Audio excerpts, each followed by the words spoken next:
ए भी एक रेखा है, यहां पर से हमने क्या किया, एक दो, अच्छा चलो तीन ही कोण पर बना दिए। हमने कहा भाई ये 60 डिग्री है, आपने कहा सर ठीक है। मैंने कहा ये 70 डिग्री है, आपने कहा ठीक है। मैंने कहा ये एक्स डिग्री है, आपने कहा सर ठीक है। मैंने कहा अच्छा फिर एक्स का मान बताओ, एक्स का मान बता दो, एक्स का मान बता दो। ये 60 डिग्री है, 70 डिग्री, एक्स डिग्री, एक्स का मान। आपने कहा सर क्या बच्चों वाली बातें कर रहे हैं आप में, इस बिंदु पर कोण कितना होगा, पूरा 180। मैंने कहा ठीक है। आपने कहा सर 70 और 60 को जोड़ा, 7 6 13 130 डिग्री। भाई 70 और 60 को जब आपने जोड़ लिया तो कितना पाए, 130 डिग्री। और आपने कहा कि सर इस पर पूरा 180 होता है, जब 180 से 130 घटा देंगे तो सर एक्स की वैल्यू 50 डिग्री आ गई। इस समय कौन सा भयंकर सवाल पूछ लिया आपने, कितना आ गई, 150 डिग्री। मैंने कहा ठीक, अच्छा अब बताओ फिर अगला प्रश्न। आपने कहा सर मैं तैयार हूं, आप पूछते रहिए। तो मैं दूसरा प्रश्न आपसे करता हूं, देखिए कैसे। चलो भाई अगर आप तैयार हैं तो मैं कुछ प्रश्न और पूछ लेता हूं आपसे।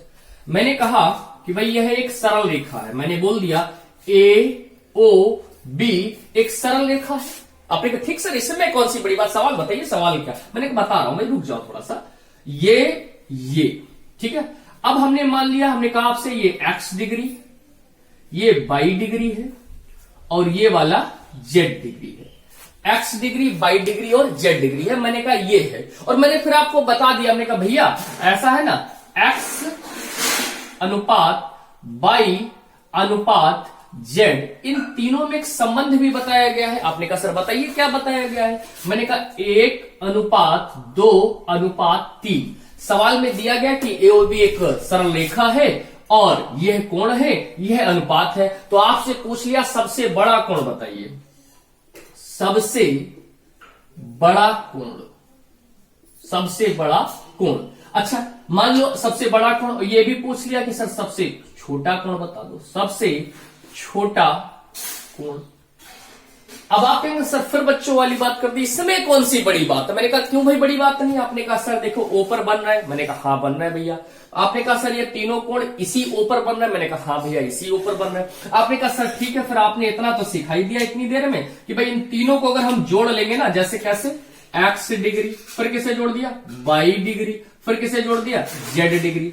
जब इन तीनों को हम जोड़ देंगे तो कितना आ जाएगा, 180 डिग्री। मैंने कहा बहुत अच्छी बात है भाई, ये लाइन तो बहुत बेहतरीन हो गई, लेकिन अब सबसे बड़ा और सबसे छोटा कोण कैसे बताओगे। आपने कहा सर ये भी बहुत सरल है। मैंने कहा कैसे। आपने कहा सर सुनो। हमने कहा बोला देखो इन तीनों में ये जो बंटवारा है ना, वो एक्स को कितना मिला है, 1 अनुपात। मैंने कहा बहुत अच्छी बात। वाई को कितना मिला है, 2 अनुपात। मैंने कहा उससे अच्छी बात। और जेड को कितना मिला, 3 अनुपात। यानी पहला वाला एक्स था तो पहला वाला एक्स को 1 हिस्सा मिला, वाई को 2 हिस्से मिले और जेड को 3 हिस्से मिले। लेकिन ये हिस्से हो किस चीज के रहे, इस 180 डिग्री के।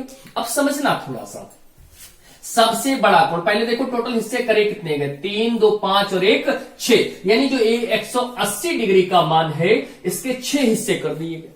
और 6 1 6, 6 3 18, यानी एक हिस्से की वैल्यू कितनी आ गई, 30 डिग्री। मैंने पूछा था सबसे बड़ा कोण, आपने कहा जिसके पास सबसे ज्यादा हिस्सा हो सबसे बड़ा कोण, अर्थात कौन है, जेड। जेड के पास कितने हिस्से हैं, 3 और 1।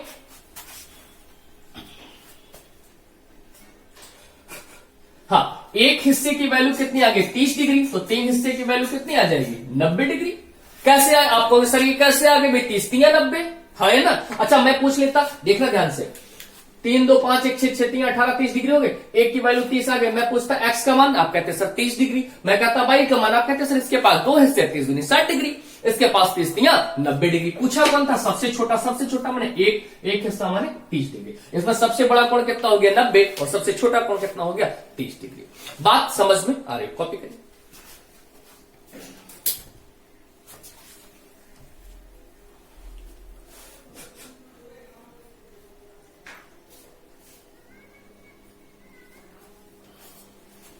आइए साथियों फिर से एक और नया प्रश्न आपसे पूछते हैं। तैयार रहिए आप, देखें इस बार बता पाएंगे आप नहीं बता पाएंगे।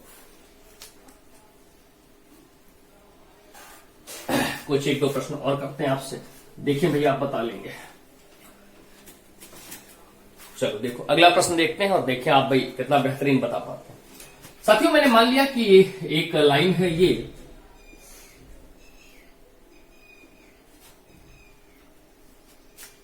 एक लाइन ये, और इस लाइन पर हमने मान लिया 1 2 3, 1 2 3 4 कोण बन रहा है। मैंने कहा भाई आपसे पूछ रहा हूं, आप बता के दिखाइए। आपने कहा सर पूछिए तो सही। ये वाला कोण x डिग्री, ये वाला 2x डिग्री, ये वाला 3x डिग्री, और ये वाला 4x, सॉरी 30 नहीं 3x डिग्री, और ये वाला 4x डिग्री। ठीक, मैंने कहा ये कोणों का बंटवारा है, और हमने यहां पर नामकरण संस्कार भी इनका कर दिया CDE। और मैंने पूछा भैया ऐसा करो, आप हमको क्या करो बता, ये O है दिया है, AOB एक सरल रेखा है, ठीक है, AOB क्या दिया है, एक सरल रेखा है AOB। माइक मेरी बहुत दिक्कत कर रही है, नेक्स्ट रिकॉर्डिंग में इसका ध्यान रखेंगे। देखिए जरा, अब आपने कहा सर फिर बच्चों वाली बात, पहले वाला थोड़ा सा तब भी मान लो सोचना पड़ा था इसमें, तो वो भी नहीं करना। मैंने कहा पूछा क्यों भाई, बोला sir 4x 3x 2x, x तो 4 3 7 2 9 1 10x, टोटल कोण कितना है 10x, और एंगल में कितना x में तो 10x हो गया। भाई एंगल में तो डिग्री ना लगाओ अभी, इस पे डिग्री न लगाओ, लगा दोगे तो कोई बुराई नहीं, लेकिन न लगाओ अभी, ठीक है। x में कितना है 4 3 7 2 9 और 1 10, और डिग्री में कितना है 180 डिग्री। बोला सर अभी आप ही सिखाए थे हमको, ये 10 पूरा कितना हो जाएगा 10x। भाई देखो 4x 3x 7x 2x 9x और 1 10x बराबर कोण कितने डिग्री का होता है 180 डिग्री। 0 से 0 काट देंगे भैया, तो x बराबर कितना आ जाएगा 18 डिग्री। और जैसे ही x की वैल्यू 18 आ गई, भाई ये 4x तो 4 से गुणा कर देंगे। मैंने पूछ लिया अच्छा ठीक है, फिर भाई आप बहुत विद्वान हैं तो बताइए कोण EOB का मान। आप मुस्कुराए, बोले सर इसमें कौन सी बड़ी बात, यहां लिखिए 4x, मैंने लिख दिया। आपने कहा सर गणित का नियम होता है जब कोई चिन्ह बीच में नहीं होता तो गुणे का चिन्ह होता है, 4 गुणे x का मान 18, 18 चक्कू कितना होता है, 18 चौक 72 होता है, 72 डिग्री सवाल का जवाब है। बोला अच्छा मैं पूछता ये वाला पूछ लो, तो बोला x की ही वैल्यू रख देते। बोला ये 2x वाला तो 2 से गुणा कर देते, 3x वाले में 3 से गुणा कर देते। बोला सर इसमें कोई भी बड़ी बात नहीं है। एक चीज मैं समझ गया, क्या, किसी भी सरल रेखा के किसी भी बिंदु पर बने सभी कोण, अच्छे जैसे मैं एक ऐसे ही थोड़ा सा आपको समझाने के लिए और आपकी समझ को चेक करने के लिए, जांचने के लिए मैं एक बात पूछता हूं आपसे, और आप बताइएगा हमको। जैसे हमने एक सरल रेखा बनाई, ध्यान से समझिएगा, एक सरल रेखा बनाई, और इस सरल रेखा पर हमने कुछ ऐसा लिखा या ऐसे कोण बना दिए जो मैथमेटिक्स की दृष्टिकोण से बने, न्यूमेरिकली वैल्यू नहीं थी। जैसे मैंने यहां लिख दिया आम, यहां लिख दिया मनोहर, यहां लिख दिया कुछ भी लिख दिया चमन, यहां लिख दिया रेखा, कुछ भी लिख दिया, ये नाम लिख दिए, और मैंने उपहास करते हुए या आपकी समझ को बनाने के लिए, ये कोण नहीं है ठीक है, सिंबल के रूप में हमने मान लिया। मैंने पूछा यार ये बताओ आम मनोहर चमन रेखा के विषय में आप क्या कह सकते हैं, बोले बड़ा सरल है। मैंने कहा क्या, आपने कहा सर रेखा प्लस चमन प्लस मनोहर प्लस आम, रेखा चमन मनोहर आम, इन सबको जोड़ दो तो कितने डिग्री 180 डिग्री। मैंने पूछ लिया कि भाई ये 180 डिग्री क्यों, तो आपने जवाब दिया सर वेरी सिंपल। मैंने कहा क्या, बोला एक रेखा के एक ही बिंदु पर चाहे जितने कोण बन जाए उन सब का योगफल कितना होता है 180 अंश होता है। मैंने कहा बात बिल्कुल क्लियर है, आपने कहा हाँ। तो आज के लेक्चर की या जो मैं इसमें बता रहा हूं इसका मतलब यही निकला है कि किसी भी रेखा के किसी भी बिंदु पर बने सभी कोणों का योगफल कितना होता है 180 अंश होता है। क्या कि एक सरल रेखा के किसी भी बिंदु पर बने सभी कोणों का योगफल 180 अंश होता है। इतना चीज क्लियर हो गई होगी, उम्मीद करता हूं आपको हमारी ये बात समझ में आई होगी। आप चलते हैं इसके कोणों के विशेष प्रकार की तरफ आगे। देखिए जरा कैसे चलेंगे सीक्वेंस में, वो भी देखते हैं।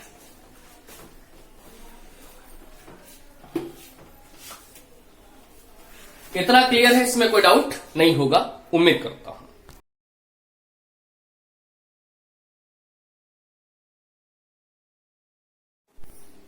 ज्योमेट्री, देखिए ज्योमेट्री की शुरुआत करते हैं। आज हम लोग बिल्कुल 0 से लेकर चलेंगे और तब तक आपको सिखाएंगे जब तक पूरी तरह आप समझ नहीं जाएंगे।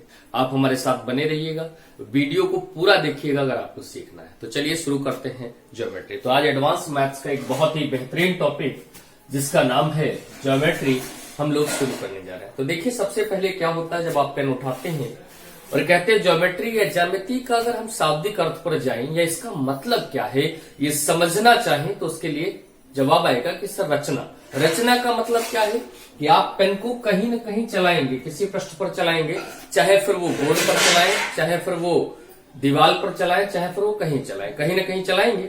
और जब आप किसी चीज को कहीं चलाएंगे तो वो तल होगा और उस तल को हमारी ज्योमेट्री में समतल कहते हैं। तो समतल की विद्वानों ने परिभाषा ये दी है कि एक ऐसा तल जिसकी मोटाई शून्य हो। शून्य माने बिल्कुल मोटा ना हो, उसकी मोटाई नगण्य हो, शून्य हो, लेकिन व्यवहार में ऐसा बिल्कुल भी संभव नहीं होता, इसीलिए समतल की कोई आदर्श परिभाषा नहीं।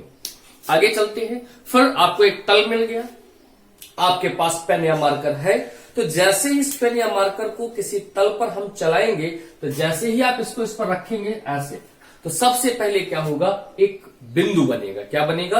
एक बिंदु बनेगा। और उस बिंदु की परिभाषा ये दी गई है कि एक ऐसा वृत्त जिसकी त्रिज्या शून्य हो, एक ऐसा वृत्त जिसकी त्रिज्या शून्य हो क्या कहलाता है? बिंदु कहलाता है। लेकिन व्यवहार में ऐसा भी बिल्कुल भी संभव नहीं है, अर्थात बिंदु की भी कोई आदर्श परिभाषा नहीं होती। अब आइए चलते हैं थोड़ा सा और आगे। जब बिंदु बना लिया, तल समझ गए, अब सबसे पहली आकृति समझ ले आप, वो निकल करके आती है जिसको हम लोग जानते हैं रेखा के नाम से। रेखा क्या होती है? रेखा। देखिए जरा रेखा कैसे, रेखा को इंग्लिश में साथियों लाइन बोलते हैं। रेखा को इंग्लिश में लाइन बोलते हैं। रेखा क्या है? इसका ज्योमेट्रिकल रिप्रेजेंटेशन, निरूपण सीखते हैं फिर आगे चलते हैं। देखिए जरा थोड़ा सा रेखा। जैसे साथियों मैंने क्या करा, यह एक लाइन है, यह रेखा हो गई, यह रेखा का ज्योमेट्रिकल रिप्रेजेंटेशन हो गया। इसके संबंध में कुछ पॉइंट, रेखा के दोनों सिरे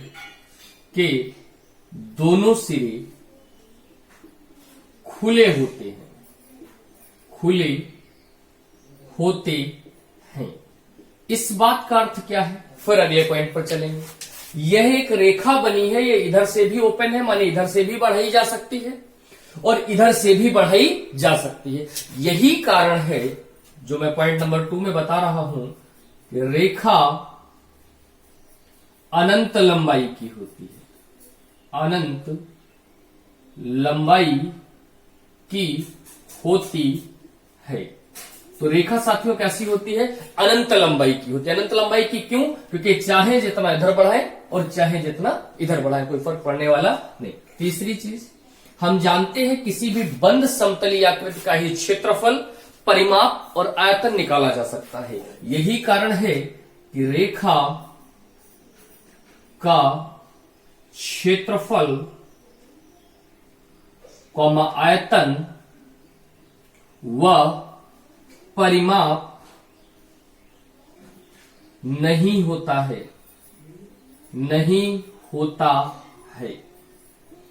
रेखा का क्षेत्रफल, आयतन व परिमाप नहीं होता। अब मैं थोड़ा समझाता चलता हूं आपको।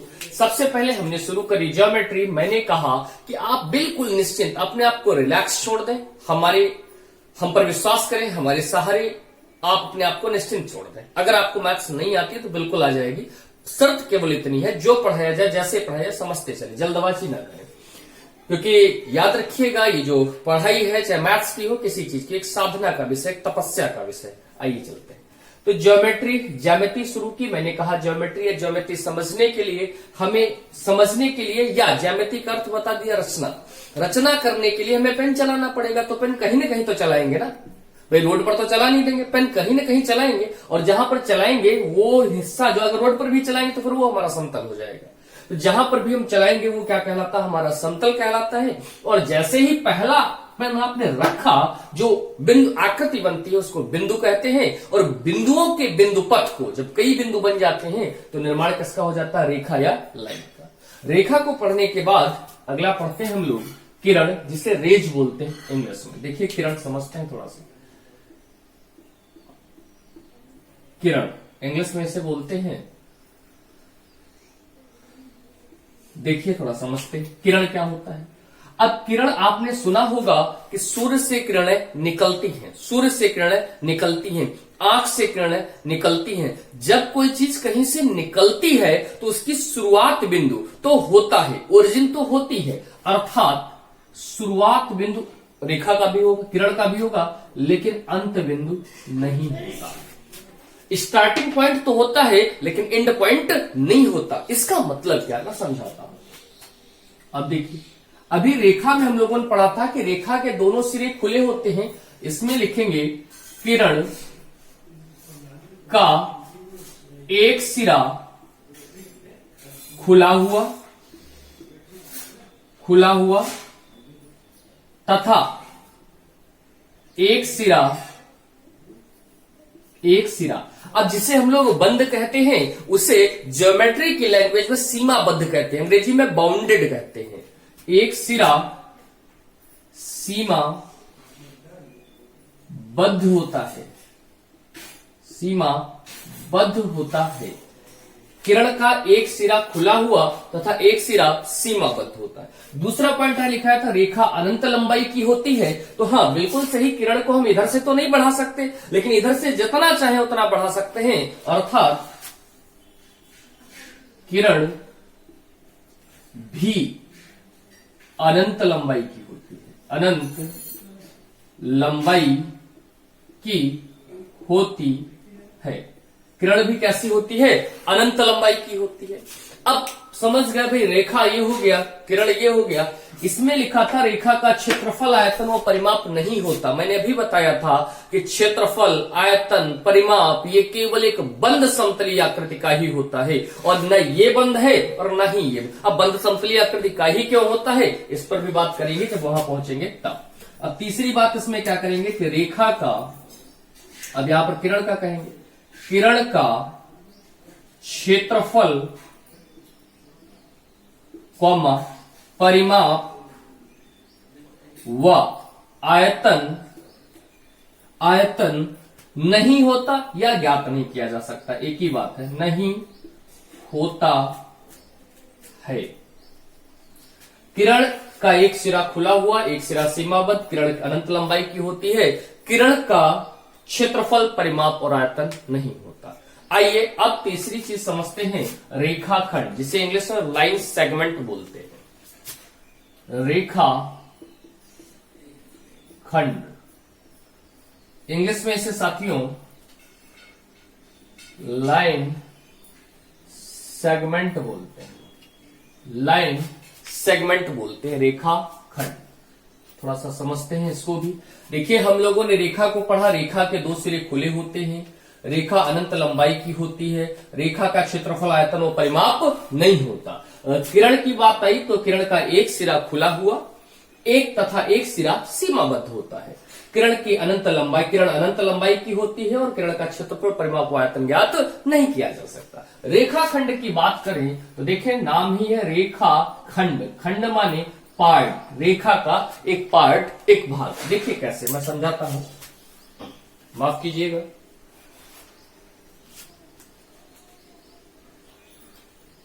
सॉरी, आइए कंटिन्यू करते हैं। तो रेखा खंड, देखिए एक हमने रेखा बना ली, अभी बताया था दोनों सिरे खुले, और इसका हमने कुछ भाग काट लिया, ये और ये।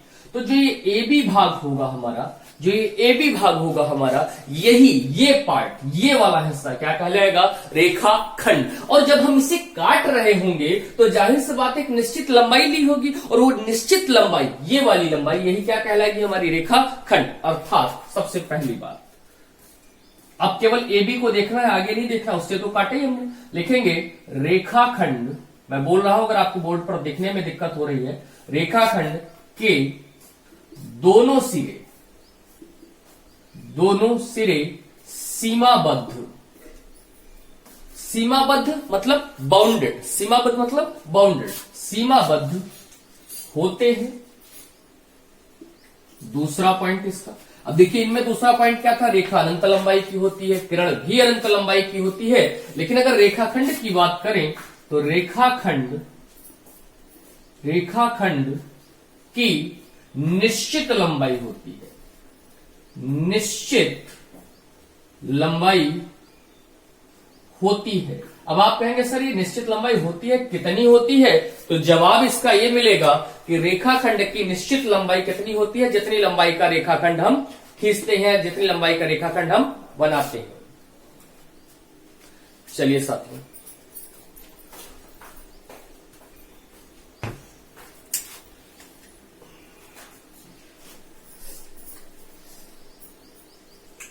इसको कॉपी कर लीजिए आप तब तक। अच्छा, एक पॉइंट और लिख दूं फिर आप कॉपी करिए। माइक बार बार गिर जा रही है।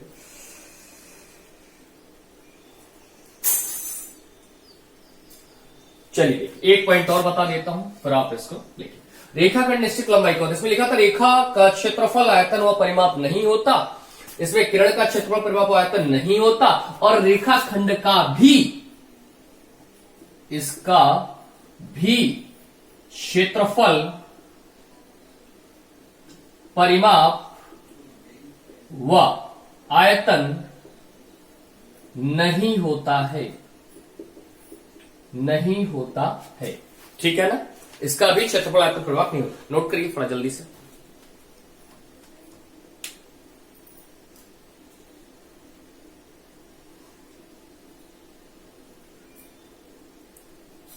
चलिए साथियों, तो उम्मीद करता हूं कि आपने नोट कर लिया होगा। नहीं नोट किया तो वीडियो को रोक करके नोट कर लें। अगर आपको सीखना है तो नोट्स साथ में बनाते चलिएगा। जैसे क्लासरूम में एक टीचर होता है और सामने स्टूडेंट बैठे होते हैं और क्लास चलती है, जैसे मैं पढ़ाता हूं अपनी ऑफलाइन क्लासेस में, सेम वैसे ही अगर आपको सीखना है तो एक एक चीज जैसे मैं नोट कराता रहूं, आप नोट करते रहिए, चीजें समझते रहिएगा और कुछ नहीं करना। अब जितना हम लोगों ने पढ़ा है इसमें से याद क्या रखना है और क्या लेकर हमें आगे चलना है, तो केवल एक बात याद रखनी, क्या कि ज्यामिति का अर्थ रचना। रचना किस पर करेंगे, लिखेंगे किस पर, आकृति किस पर बनाएंगे, तल पर। तल के बाद जैसे ही उस पर पेन रखेंगे बिंदु बनेगा। तल की परिभाषा बता दी जिसकी मोटाई 0 हो, लेकिन ऐसा संभव नहीं, इसलिए आदर्श परिभाषा नहीं इसकी। बिंदु जिसकी ऐसा वृत्त जिसकी त्रिज्या 0 हो, आपको नहीं याद रखना, ये केवल जानकारी के तौर पर है, मैंने आपको जानकारी दे दी। उसके बाद बिंदुओं से जैसे ही बिंदु पथ बना तो सबसे पहले रेखा। रेखा के बारे में 2 बातें याद रखना है, रेखा अनंत लंबाई की होती है और इसका परिमाप क्षेत्रफल आयतन नहीं होता। किरण के संदर्भ में किरण भी अनंत लंबाई की होती है और इसका भी क्षेत्रफल परिमाप नहीं होता। और रेखाखंड के विषय में सबसे इंपॉर्टेंट बात यह है कि रेखाखंड एक निश्चित लंबाई की होती है। उम्मीद करता हूं यहां तक आपको हमारी बातें समझ में आ गई होंगी। अगर आ गई हैं तो हम लोग फिर चलते हैं आगे। देखिए आगे कुछ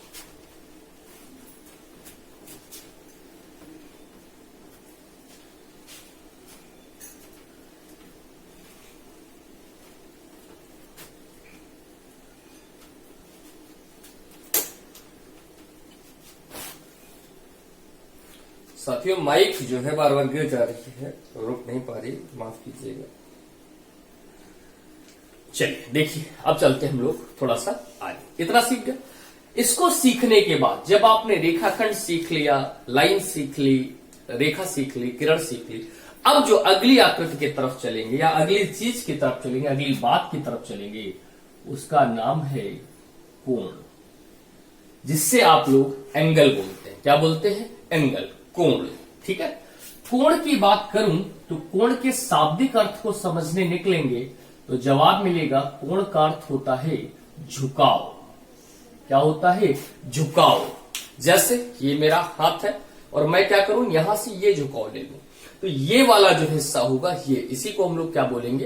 कोण बोलेंगे। बड़ी तसल्ली से समझना है, 0 से चलूंगा। ठीक है, बहुत स्पीड में बिल्कुल चलने वाला नहीं हूं, मैं वैसे ही पढ़ाऊंगा जैसे अपनी क्लास में पढ़ाऊंगा। ठीक है। तो कोण, कोण का अर्थ क्या बता दिया? झुकाव। देखिए कैसे, मान लेते हैं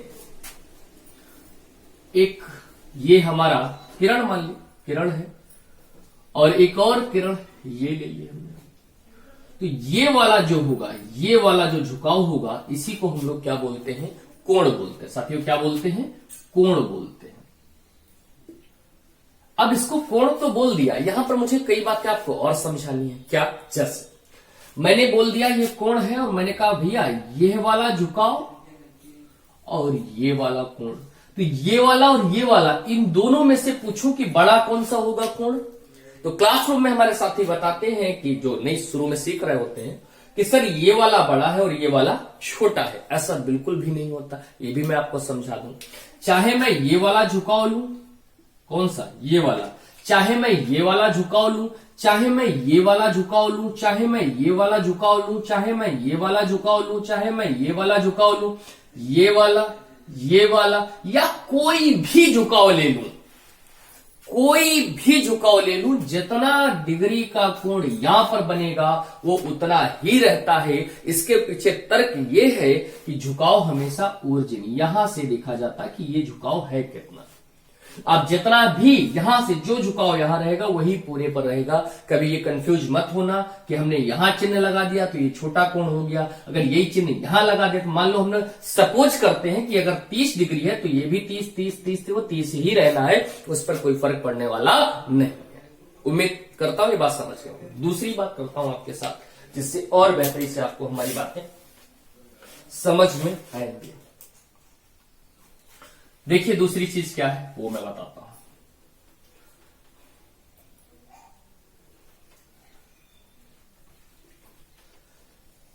आइए दूसरी चीज समझते हैं।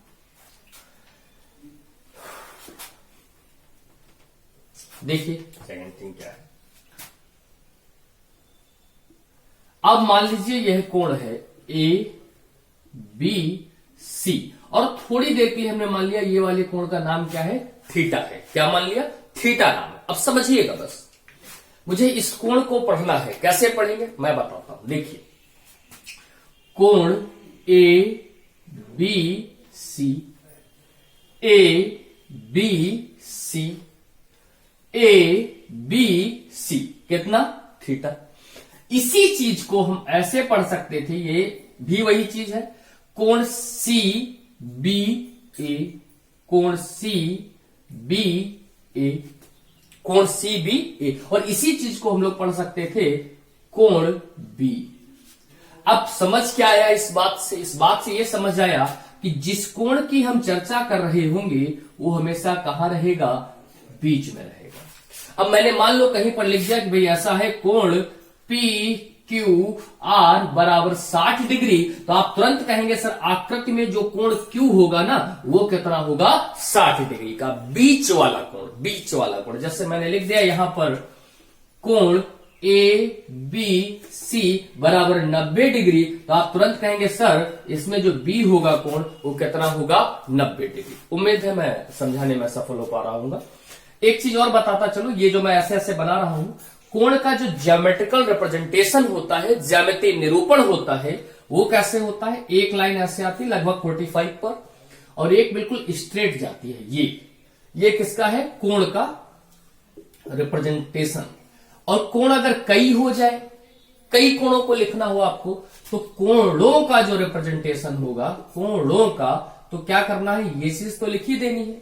और इसकी इंग्लिश एंगल होती है, उसमें एस लगता है, तो आप बस यहां पर ये इस बात का मतलब क्या? जैसे मैंने कहना हो मुझे कि कोण एबीसी, जैसे मैंने बोल रहा हूं, मैं प्रोनाउंसिएट कर रहा हूं कोण एबीसी, तो लिखेंगे कोण ए बी सी, और मैं लिखूं कोण ए कॉमा कोण बी कोण सी, तो लिख सकते थे हम लोग एंगल्स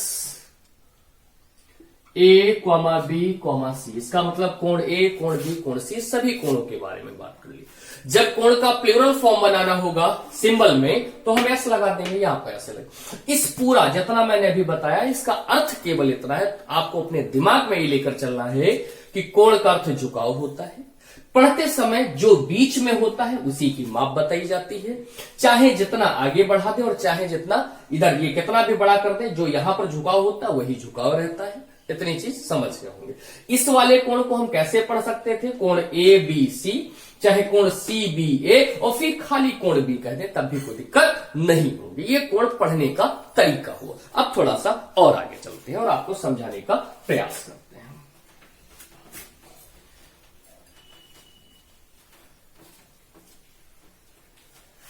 देखिए थोड़ा सा और आगे चलते हैं, फिर अपनी बात बताते हैं। देखिए क्या, जैसे भैया मैंने कहा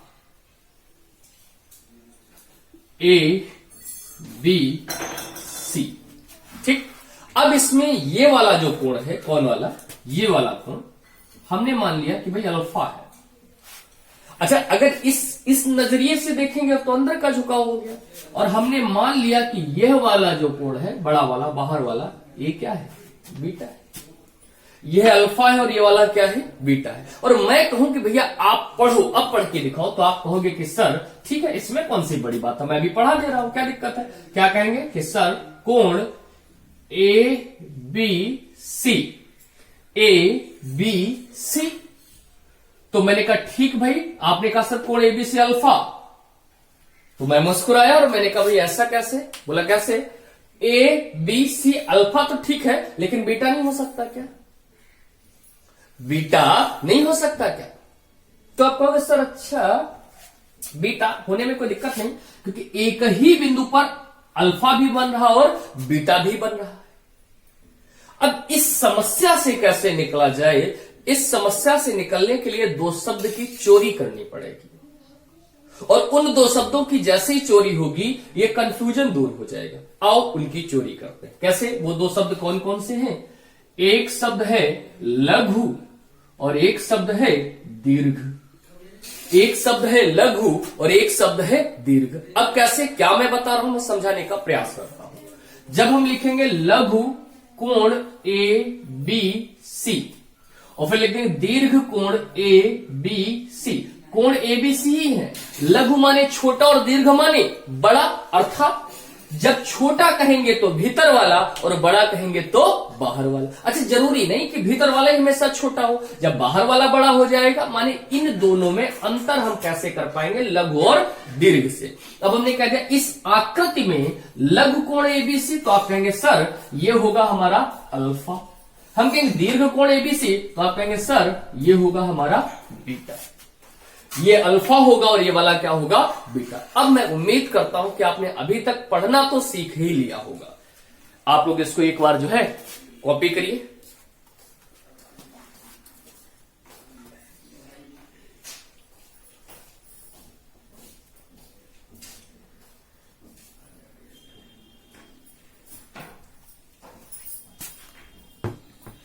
उम्मीद है आपको ये बातें समझ में आ रही होंगी। चलिए थोड़ा सा और आगे चलते हैं। अब जब आगे चलेंगे और आपको बात समझाने का प्रयास करेंगे हम, तो थोड़ा सा देखिए, बेहतर करते हैं। माइक गिर गई, माफ कीजिएगा। अब चलते हैं आगे। इतनी बात समझ गए होंगे उम्मीद करता हूं, ठीक है। देखिए, सुनते हैं, समझते हैं और फिर चलते हैं आगे।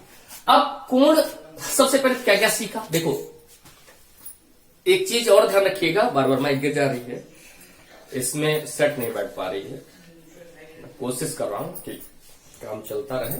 चलिए देखिए, तो मैं बता रहा था, अपनी बात को आगे बढ़ाता हूं कि सबसे पहले सीखा क्या कि ज्योमेट्री का अर्थ क्या होता है, रचना करना। क्या होता है, रचना करना। रचना किस पर करेंगे, कोई तल होना चाहिए, वो तल जो होगा उसे कहते हैं समतल। अब मैं जो बोल रहा हूं इतना ही बस याद रखना, आपको उसको नोटबुक में नोट कर लें, केवल आपके हाथ से गुजर जाए वो, ठीक है।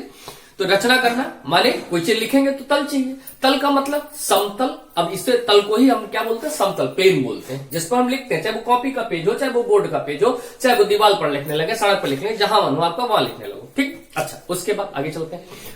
तल के बाद जैसे ही उस पर पेन रखेंगे तो जो पहला बिंदु बनेगा, उस बिंदु को, या जो पहला जो उस पर चिन्ह बनेगा, जो मार्क बनेगा, उसको ज्योमेट्री की लैंग्वेज में क्या बोलते हैं, बिंदु बोलते हैं। और उस बिंदु की परिभाषा विद्वानों ने दी है कि एक ऐसा वृत्त जिसकी त्रिज्या शून्य हो, लेकिन ऐसा संभव बिल्कुल भी नहीं होता, इसलिए इसकी भी आदर्श परिभाषा नहीं होती।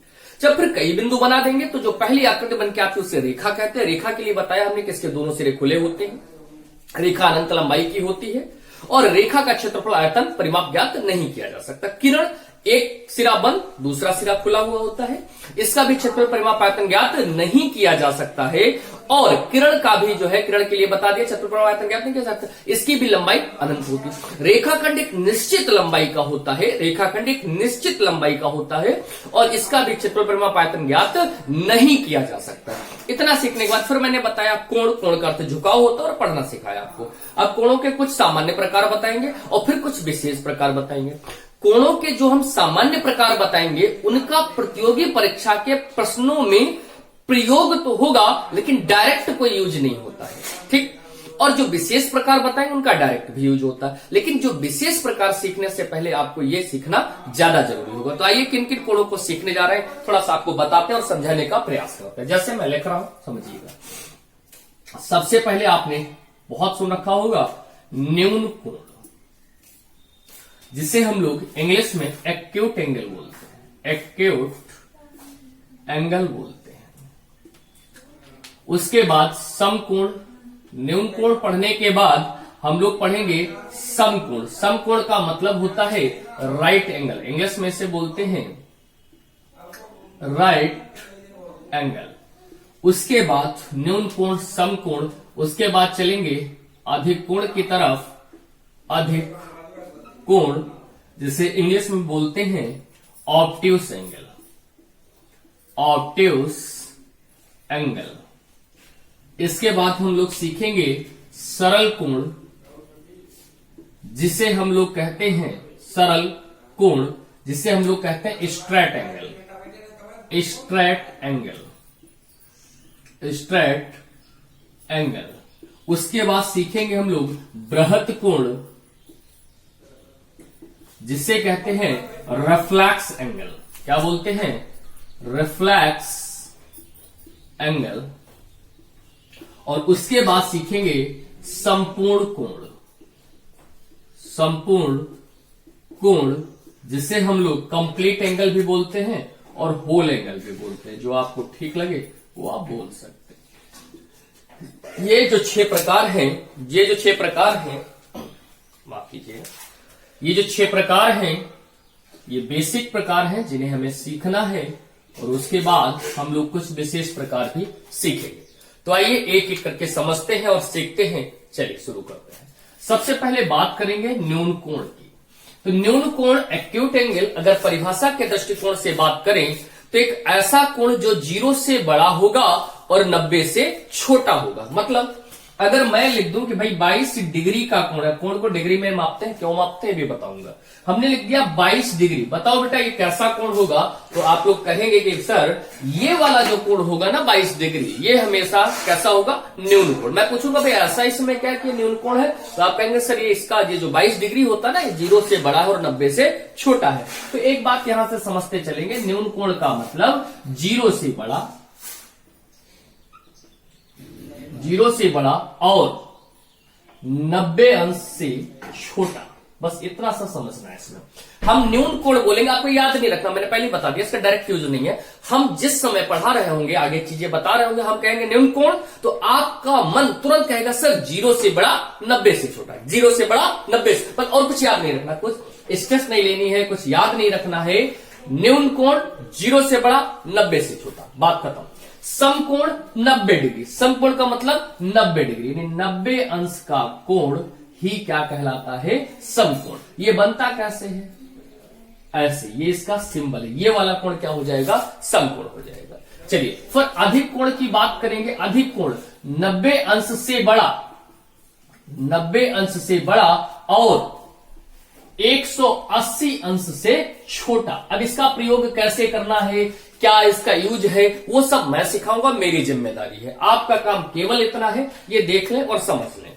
90 अंश से बड़ा और 180 अंश से छोटा। सरल कोण का मतलब होता है 180 अंश, 180 अंश का कोण, अर्थात एक सरल रेखा, एक सरल रेखा पर कोई बिंदु होगा, एक सरल रेखा पर, एक सरल रेखा पर कोई बिंदु होगा, तो ये वाला जो बिंदु, ये जो कोण बनेगा वो कितना बनेगा?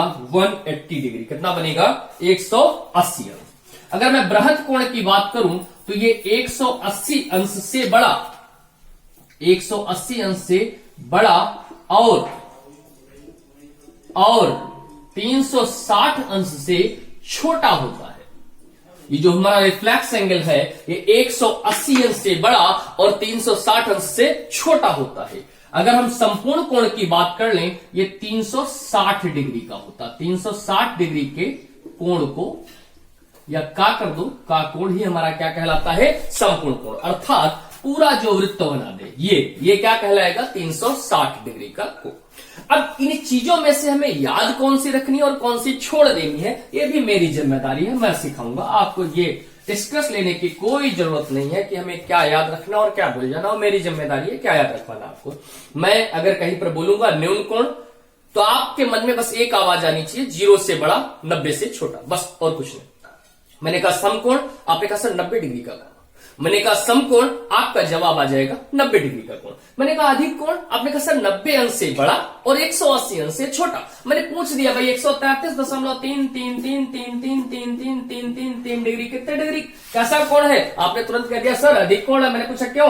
कहा 90 से बड़ा और 180 अंश से छोटा है। अच्छा, मैंने पूछ लिया सरल कोण, आपने कहा सर 180 अंश, ना कम ना ज्यादा। अच्छा, मैंने पूछा बृहद कोण, आपने कहा सर 180 अंश से बड़ा और 360 अंश से छोटा। अच्छा, मैंने पूछ लिया आपसे, मैंने कहा 181.23 डिग्री ये कैसा कोण है? आपने कहा सर ये बृहद कोण है। मैंने पूछा क्यों? आपने कहा सर 180 अंश से बड़ा, 181 है और 360 अंश से तो छोटा है। अच्छा, फिर मैंने पूछ लिया समकोण कोण, आपने कहा सर 360 डिग्री का कोण क्या कहलाएगा? समकोण कोण। इतनी बात हम लोग यहां से सीखकर चलते हैं। अब आगे जैसे ही चलेंगे तो कोणों के विशेष प्रकार पढ़ेंगे, और कोणों के विशेष प्रकार कैसे पढ़ेंगे वो भी देख लेते हैं। चलिए थोड़ा सा और आगे चलते हैं। यहां से एक चीज और सीखते हुए चलते हैं, जिससे आगे क्वेश्चंस करेंगे तो आसानी हो जाएगी। फिर मैं कोणों के विशेष प्रकार आपको समझाता हूं और 1 बाय 1 हम लोग आगे चलेंगे, कोई दिक्कत होने वाली नहीं।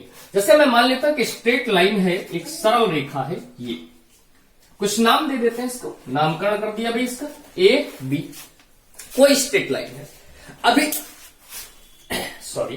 अभी हमने आपसे कहा था, ये माइक बिल्कुल रोक नहीं रही साथियों, सॉरी माफ कीजिएगा। हाँ, ये ए बी एक सरल रेखा है, ए बी एक सरल रेखा है और इस पर यह कोई बिंदु हमने ले लिया, यह कोई बिंदु हमने ले लिया। और जब ये बिंदु ले लिया तो इस पर हमने अभी बताया था किसी सरलरेखा के किसी बिंदु पर जो कोण बनेगा उसे हम लोग क्या बोलेंगे? Straight angle. भाई स्ट्रेट एंगल सरल कोण। अच्छा, अब समझना थोड़ा सा, हमने कह दिया भैया इस पे यह कोण अल्फा है, यह कोण बीटा है, यह कोण मान लो कह दिया हमने कि भाई ये थीटा है, ठीक है ना? अल्फा बीटा और थीटा, ये 3 कोण बना दिया। हमने कहा कुछ कह पाओगे? तो आपको क्यों नहीं सर कह पाएंगे? बिल्कुल कह पाएंगे। मैंने पूछा क्या कहोगे? तो आप कहोगे सर कहना क्या है? मैंने कहा क्या कहोगे भाई बताओ? तो आपने कहा सर कहेंगे यही कि जो बिंदु O है ना, इस पर ये 3000 कोण बना दो आप, 3 लाख कोण बना दो आप। उन सबको जब जोड़ेंगे तो 180 डिग्री मिलेगा, क्योंकि सरल कोण का मान 180 डिग्री होता है। कोण बी प्लस कोण थीटा बराबर क्या हो जाएगा? 180 डिग्री। मैंने कहा सच यही है? आपने कहा जी सर कोई दिक्कत नहीं, कोण अल्फा, कोण बीटा, कोण थीटा मिलाकर कितना हो जाएगा? 180।